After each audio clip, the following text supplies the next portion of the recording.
Bonjour à toutes et à tous. Aujourd'hui, on plonge dans un sujet qui fait pas mal parler de lui en ce moment. Le café aux champignons. Et plus largement, ces boissons dites fonctionnelles. Alors, simple mode passagère ou est-ce qu'il y a vraiment quelque chose derrière pour notre bien-être? Bonjour. C'est vrai que ça intrigue beaucoup et c'est une excellente question. On va essayer d'y voir plus clair aujourd'hui en explorant ces fameux champignons adaptogènes. On parle du reishi, du chaga, cordyceps, lion's mane ou encore du shiitake. Ah oui, des noms qu'on commence à voir un peu partout, hein? Exactement. Ils ne sortent pas de nulle part, hein. Ils ont une très longue histoire d'utilisation, notamment dans les médecines traditionnelles, asiatiques par exemple. L'idée, c'est de comprendre un peu ce qu'ils sont, quels pourraient être leurs bienfaits réels en se basant sur ce qu'on sait aujourd'hui, et pourquoi cette association avec le café spécifiquement est intéressante. D'accord. Mais avant de décortiquer chaque champignon, peut-être juste revenir sur ce terme adaptogène. Qu'est-ce que ça veut dire concrètement? J'ai lu que c'était des substances naturelles qui aident le corps à s'adapter au stress. C'est exactement ça. Le concept clé, c'est vraiment l'adaptation. Imagine ton corps comme un thermostat. Tu vois, le stress, qu'il soit physique, mental, émotionnel, ça dérègle un peu ce thermostat. Ok, je vois. Eh bien, un adaptogène, c'est une substance naturelle qui va aider ce thermostat à revenir à son point d'équilibre, à mieux gérer les variations. Et ça, sans créer d'effets secondaires négatifs comme l'accoutumance et sans non plus surstimuler ou trop calmer. C'est une action de régulation, d'équilibrage. Donc c'est pas comme un médicament qui va traiter un symptôme précis. Non, justement. Son action est dite non spécifique. Ça veut dire qu'il ne cible pas une fonction unique de l'organisme, mais qui améliore la résistance globale face à un large éventail de stresseurs. On connaît d'autres plantes adaptogènes célèbres, comme l'ashwagandha qui aide pour le cortisol ou la rhodiola pour l'endurance à l'effort. Ah oui, j'en ai entendu parler. Voilà. Et donc ces champignons fonctionnels dont on va parler, ils entrent dans cette catégorie, ils ont cette capacité à nous aider à mieux encaisser, si tu veux. Notre objectif aujourd'hui, c'est donc de comprendre quels bénéfices spécifiques sont associés à chacun d'eux et pourquoi les mettre dans du café, ça peut avoir du sens. Très clair. Alors, attaquons-nous à ces champignons. On commence par lequel? Peut-être le lion's mane, la crinière de lion. Il a la cote pour le cerveau, non? Oui, absolument. Le lion's mane, ou Hericium erinaceus pour son nom scientifique, c'est vraiment le champignon star pour tout ce qui est cognitif. On lui ferait des bienfaits sur la concentration, la mémoire, la clarté mentale. En gros, il aiderait le cerveau à mieux fonctionner. Et comment il ferait ça? C'est juste un stimulant comme la caféine? Alors, non. Justement, c'est là toute la différence. La caféine, elle donne un coup de fouet. Elle bloque les récepteurs de l'adénosine, la molécule qui nous fait sentir fatigués. C'est efficace, mais temporaire. Et ça peut avoir des effets secondaires comme la nervosité. Oui, le fameux crash après le café. Voilà. Le lion's mane, lui, agirait différemment, de manière plus profonde, plus structurelle, on pourrait dire.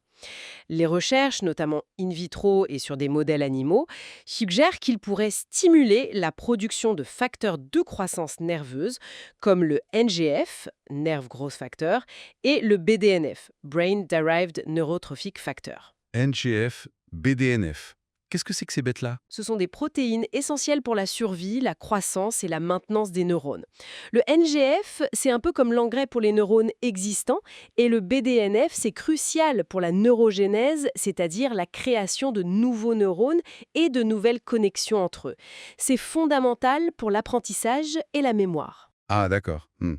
Donc, le lion's mane, au lieu de juste masquer la fatigue, il aiderait carrément à construire et entretenir la structure du cerveau. C'est l'idée, oui, c'est un soutien à long terme pour la santé cérébrale. Et les effets ne sont pas forcément immédiats comme avec la caféine, ils se construiraient plutôt avec une utilisation régulière. C'est un investissement sur la durée pour son cerveau, en quelque sorte. Fascinant cette approche structurelle. Ok, passons à un autre, le chaga. Lui, on entend souvent qu'il est hyper riche en antioxydants. C'est son truc. C'est carrément ça, oui. Le chaga, Inonotus obliquus, c'est une sorte de bombe antioxydante. Il pousse principalement sur les bouleaux dans les climats froids et il concentre énormément de composés protecteurs. Comme quoi, par exemple? Il est particulièrement riche en mélanine, oui, le même pigment qui protège notre peau du soleil, et en une enzyme appelée superoxyde dismutase, ou SOD. Ce sont des antioxydants très puissants qui aident nos cellules à lutter contre le stress oxydatif. Le stress oxydatif. C'est un peu le vieillissement prématuré des cellules, c'est ça? Causé par la pollution, le stress, une mauvaise alimentation. Exactement, ce sont les fameux radicaux libres qui attaquent nos cellules. Le chaga, avec sa richesse en antioxydants, agirait un peu comme un bouclier protecteur contre ces agressions. Il aide à neutraliser ces radicaux libres, on dit aussi qu'il soutient le système immunitaire, c'est un peu le gardien de notre bien-être cellulaire.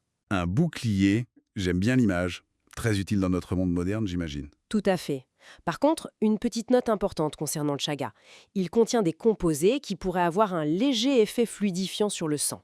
Rien d'alarmant pour la plupart des gens, mais c'est une précaution à avoir si on prend déjà des médicaments anticoagulants. Il faut toujours en parler à son médecin dans ce cas. D'accord, c'est bon à savoir. Après le cerveau et la protection, si on cherchait un peu de calme, le reishi, c'est son rôle. Tu as tout compris. Le reishi Ganoderma lucidum, c'est vraiment le champignon de la sérénité, le champignon zen. Il est utilisé depuis des millénaires en médecine traditionnelle chinoise justement pour ses propriétés apaisantes. Et comment il agit pour nous calmer? Il aiderait à réguler le système nerveux. En gros, on a deux modes principaux, le mode combat ou fuite, le système sympathique, qui s'active en cas de stress, et le mode repos et digestion, le système parasympathique. Le reishi favoriserait l'activation de ce dernier, le mode repos. Ah, donc il nous aide à passer en mode off, à décompresser. C'est un peu ça, oui. Il aide à calmer le mental, à gérer le stress, l'anxiété. Beaucoup de gens rapportent aussi une nette amélioration de la qualité de leur sommeil quand ils en prennent régulièrement, notamment une augmentation du temps passé en sommeil profond, qui est le plus réparateur. Ça, c'est intéressant. Pas mal de gens cherchent des solutions naturelles pour mieux dormir. Oui, et le reishi est souvent cité pour ça. Et contrairement à certains somnifères, il n'assomme pas. Il favorise un état propice à un bon sommeil. Les effets peuvent d'ailleurs être ressentis assez rapidement par certaines personnes. D'accord. Alors après le reishi, on a le shiitake. Lui, on le connaît bien en cuisine, il est délicieux, Mmh. mais il a aussi des vertus santé. Absolument. Le shiitake, lentinula et dodds, n'est pas juste bon dans l'assiette. Il est aussi très intéressant pour le bien-être. Son domaine de prédilection, c'est le soutien du système immunitaire, Ah oui, comment ça? principalement grâce à sa teneur en bêta-glucane. Ce sont des polysaccharides, des sortes de sucres complexes, spécifiques aux champignons, qui ont une structure particulière. On parle de liaisons bêta 1,3 et 1,6. Et ces bêta-glucanes sont reconnus pour leur capacité à moduler, à entraîner notre système immunitaire. Entraîner, c'est-à-dire? Imagine tes défenses immunitaires comme une armée. Les bêta-glucanes, c'est un peu comme s'ils venaient faire des exercices à cette armée pour la rendre plus alerte, plus réactive et plus efficace face aux menaces, mais sans la surstimuler inutilement. C'est une modulation intelligente. D'accord, c'est une belle image.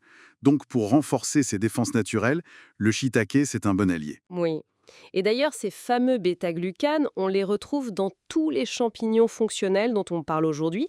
C'est un peu leur signature commune, même si les concentrations peuvent varier. Le shiitake est aussi souvent cité pour ses bienfaits sur la santé intestinale, ce qui est logique puisque l'intestin joue un rôle majeur dans l'immunité. Tout est lié finalement. Et pour finir ce tour d'horizon des stars, il nous reste le cordyceps. Lui, c'est plutôt l'énergie, l'endurance. Exactement. Le cordyceps, et plus précisément le Cordyceps militaris, qui est la variété la plus souvent cultivée et étudiée aujourd'hui, est réputé pour booster la vitalité et l'énergie physique. Comment il s'y prend? Il agirait au niveau cellulaire en aidant les mitochondries, nos petites usines énergétiques dans les cellules, à produire de l'ATP plus efficacement.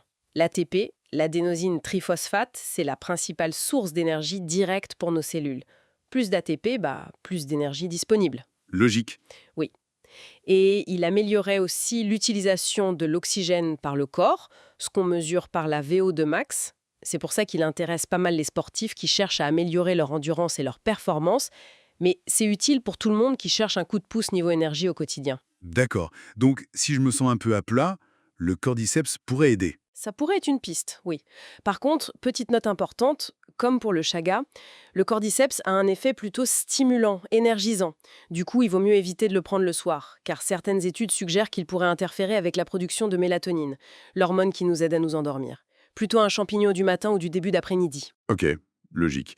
Énergie le jour, calme la nuit, avec le reishi en quelque sorte. On pourrait schématiser comme ça, oui. Certains composés actifs du cordyceps, comme la cordycépine, sont d'ailleurs capables de traverser la barrière hémato-encéphalique, ce qui suggère une action directe possible sur le cerveau aussi. Très intéressant tout ça. Ce qui nous amène assez naturellement à l'idée du café aux champignons. Si je comprends bien, l'objectif c'est de combiner le coup de fouet du café avec les effets plus équilibrants, plus profonds de ces champignons. C'est exactement l'idée. Le café, on l'aime pour son effet stimulant, pour la concentration qu'il apporte. Mais il a ses inconvénients, hein. La nervosité, parfois l'anxiété, le pic d'énergie suivi d'une chute brutale, et aussi l'acidité qui peut gêner l'estomac. Ouais, je connais bien ça. L'idée du café aux champignons, c'est de chercher à atténuer ces effets indésirables, en ajoutant les extraits de champignons comme le lion's mane pour le focus mental durable, le chaga pour le soutien antioxydant et immunitaire, ou le reishi pour un effet calmant contrebalançant la nervosité. On vise une synergie. Une synergie. Hmm. C'est-à-dire que l'ensemble est plus que la somme des parties. C'est l'objectif recherché, oui. Obtenir une énergie plus stable, plus propre, une concentration aiguisée mais sans l'agitation, et en bonus, apporter les autres bienfaits des champignons, comme le soutien immunitaire ou digestif. Certaines marques, comme Neglitch par exemple, proposent justement ce genre de mélange. Ils utilisent souvent du café bio de bonne qualité et ils y ajoutent des extraits spécifiques. Ils mentionnent souvent lion's mane, chaga, shiake dans leur mélange, c'est ça? Oui, ce sont des combinaisons assez courantes qui visent justement cet équilibre entre focus mental, lion's mane, protection et énergie, chaga, et soutien immunitaire et digestif, shiitake. L'idée, c'est d'avoir une boisson qui soutient à la fois la performance mentale et le bien-être général. Et pour beaucoup, ça rend aussi le goût des champignons plus agréable, intégré au café. D'accord. Mais là, j'imagine qu'on touche à un point essentiel, la qualité de ces champignons. Si on met n'importe quoi dans son café, ça risque de ne pas marcher, voire pire. Tu mets le doigt sur le point crucial. C'est absolument fondamental. La qualité et la provenance des champignons, c'est non négociable si on veut espérer des bienfaits. Pourquoi? Parce que les champignons sont de véritables éponges. Des éponges? Oui, ils absorbent absolument tout de leur environnement de croissance. Les nutriments du sol, l'eau, mais aussi les polluants, les métaux lourds, les pesticides s'il y en a. Donc, un champignon qui a poussé dans une forêt ancienne et préservée, par exemple en Finlande où l'air et l'eau sont réputés très purs, n'aura absolument rien à voir avec un champignon cultivé dans une zone industrielle ou agricole intensive, potentiellement en Chine où les contrôles peuvent être moins stricts. Ah oui, je vois. Le risque, c'est d'absorber des cochonneries en même temps que les bonnes choses. Exactement. On peut même annuler les bienfaits, voire se retrouver avec un produit nocif. Donc l'origine, la certification biologique, la garantie d'un environnement de culture propre, c'est la base. Et il n'y a pas que l'origine, j'ai cru comprendre qu'il fallait aussi regarder quelle partie du champignon est utilisée. On parle de corps fructifère et de mycélium. C'est quoi la différence? C'est une autre distinction très importante. Le corps fructifère, c'est la partie visible du champignon, celle qu'on cueille et qu'on mange habituellement, le chapeau, le pied. C'est généralement là que se concentre la majorité des composés actifs spécifiques qu'on recherche, comme les terpènes du reishi ou les érythronones du lion's mane, en plus des bêta-glucanes. D'accord.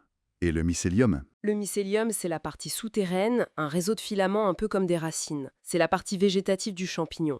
Le problème, c'est que beaucoup de produits sur le marché, surtout les moins chers, sont faits à partir de mycélium cultivé en laboratoire sur un substrat souvent des céréales, riz, avoine. Et alors, quel est le souci? Le souci, c'est que le produit final n'est pas du mycélium pur, mais un mélange de mycélium et de ce substrat de céréales.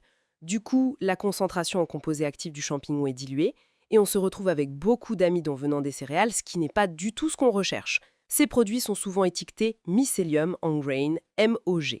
Il faut vraiment privilégier les produits qui indiquent clairement utiliser le corps fructifère, fruiting body. D'accord. Donc, vérifier bien origine propre et utilisation du corps fructifère. C'est noté.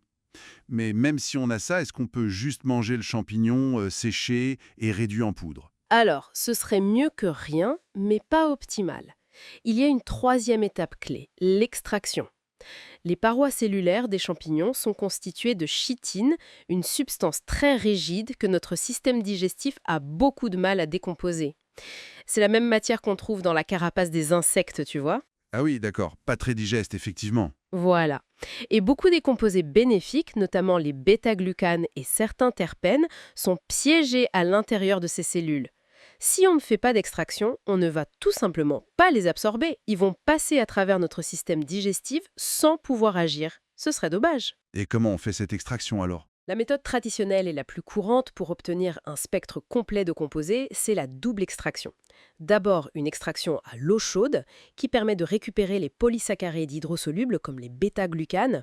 Ensuite, une extraction à l'alcool, éthanol, qui permet d'extraire les composés non hydrosolubles comme les triterpènes présents dans le reishi et le chaga par exemple. D'accord, eau chaude plus alcool pour tout récupérer. C'est l'idée. Il existe aussi des méthodes plus modernes, comme l'extraction assistée par ultrasons URE, qui peuvent être très efficaces. L'important, c'est que le fabricant ait réalisé une véritable extraction pour rendre les composés actifs biodisponibles, c'est-à-dire assimilables par notre corps. Sans ça, on achète une poudre chère qui ne fera pas grand-chose. Donc, en résumé pour la qualité. 1. Origine pure, bio, environnement sain. 2. Corps fructifère uniquement, pas de mycélium sur grain. 3. Méthode d'extraction efficace, double extraction ou équivalent. C'est bien ça? C'est exactement ça. Et idéalement, une quatrième chose, la transparence et les tests. Une marque sérieuse devrait être capable de fournir des analyses de laboratoire indépendants qui prouvent la concentration en composés actifs clés dans son produit fini. Pas juste dire contient du reishi, mais prouver qu'il y a bien par exemple une certaine quantité de bêta-glucane et d'acide ganodermique. Précisément, il faut se méfier des produits qui sont vagues sur leur composition ou qui ne testent que les bêta-glucanes, parfois issus des céréales du substrat. Il y a eu des études qui ont montré que certains suppléments de champignons sur le marché ne contenaient quasiment pas de champignons. C'est dire l'importance d'être vigilant. Waouh, c'est édifiant. Ça demande un peu de recherche avant d'acheter alors. Oui, ça demande d'être un consommateur averti, mais c'est la condition pour potentiellement bénéficier des vrais effets de ces champignons. D'accord. Alors si on est convaincu et qu'on veut essayer, comment on s'y prend concrètement? Quels sont les formats disponibles et comment commencer? Alors, il y a plusieurs façons d'intégrer ces champignons. Le plus simple, ce sont souvent les poudres d'extrait. On peut les ajouter à son café habituel, à un smoothie, un yaourt, une soupe même pour certains, comme le shiitake. Juste une petite cuillère dans sa boisson du matin par exemple? Oui, c'est ça. Il y a aussi les teintures mères, qui sont des extraits liquides très concentrés. Quelques gouttes suffisent à mettre sous la langue ou dans un peu d'eau. C'est pratique à transporter. Ensuite, on trouve des capsules, comme pour les compléments alimentaires classiques. Et enfin, il y a les mélanges de café instantané ou moulu qui contiennent déjà les extraits de champignons, comme l'exemple qu'on citait tout à l'heure. C'est du prêt à l'emploi. Et pour débuter, tu conseillerais quoi? De prendre un mélange tout fait ou de choisir un champignon spécifique? Ça dépend un peu des préférences. Commencer avec un mélange prêt à l'emploi de bonne qualité peut être le plus simple pour tester l'idée générale du café aux champignons. Si on préfère une approche plus ciblée ou si on veut vraiment identifier les effets d'un champignon en particulier sur soi, alors choisir un seul type de champignon au début, comme le Lion's Mane pour le focus ou le reishi pour le calme, peut être une bonne stratégie. Et niveau dosage? On prend la dose indiquée sur le paquet? Oui, c'est toujours le mieux de commencer par suivre les recommandations du fabricant sur l'emballage. Les dosages peuvent varier selon la concentration de l'extrait, et puis c'est important d'être à l'écoute de son corps, d'observer comment on se sent. Les effets peuvent être subtils au début. Certaines personnes aiment aussi faire des pauses, ne pas en prendre tous les jours, indéfiniment, pour laisser le corps respirer. Enfin, c'est ressenti. Exactement. La clé, c'est la régularité si on cherche des effets de fond, et surtout, encore une fois, la qualité du produit. Bien compris. Pour conclure, on peut dire que cette vague des champignons adaptogènes, et notamment leur intégration dans des boissons comme le café, c'est une approche assez fascinante, non? Ça propose une manière potentiellement plus équilibrée de soutenir notre énergie, notre concentration, notre bien-être général. Oui, je trouve aussi. C'est une piste intrigante qui combine des savoirs ancestraux avec une recherche moderne qui commence à décrypter les mécanismes d'action. Mais, et c'est le grand mais, ça ne fonctionne que si on est extrêmement rigoureux sur la qualité, la source, l'extraction des produits qu'on choisit. Sinon, on risque juste de suivre une mode sans en retirer les bénéfices. C'est un bon rappel. Et au-delà de l'effet immédiat sur l'énergie ou le stress, ça nous invite peut-être aussi à réfléchir à notre lien avec le règne fongique, non? Tout à fait. C'est un règne du vivant absolument immense, incroyablement diversifié, et on commence à peine à comprendre son importance écologique et son potentiel pour la santé humaine. On estime qu'on ne connaît qu'une toute petite fraction des espèces de champignons existantes, et encore moins celles qui pourraient avoir des propriétés médicinales. C'est fou quand on y pense. Oui, il y a une relation très ancienne, coévolutive même, entre les humains et les champignons. On a peut-être un peu oublié cette connexion, redécouvrir le potentiel de ces organismes avec les outils de la science moderne pour valider et comprendre les usages traditionnels, c'est passionnant. On est peut-être juste au début d'une nouvelle ère de compréhension de ce que le monde des champignons peut nous apporter pour notre santé et notre équilibre. Une belle pensée pour terminer. Ça donne envie d'en savoir plus et d'explorer ce monde avec curiosité et respect. Merci beaucoup pour cet éclairage très complet. Avec plaisir, Sam. C'est un sujet qui mérite vraiment qu'on s'y intéresse de près.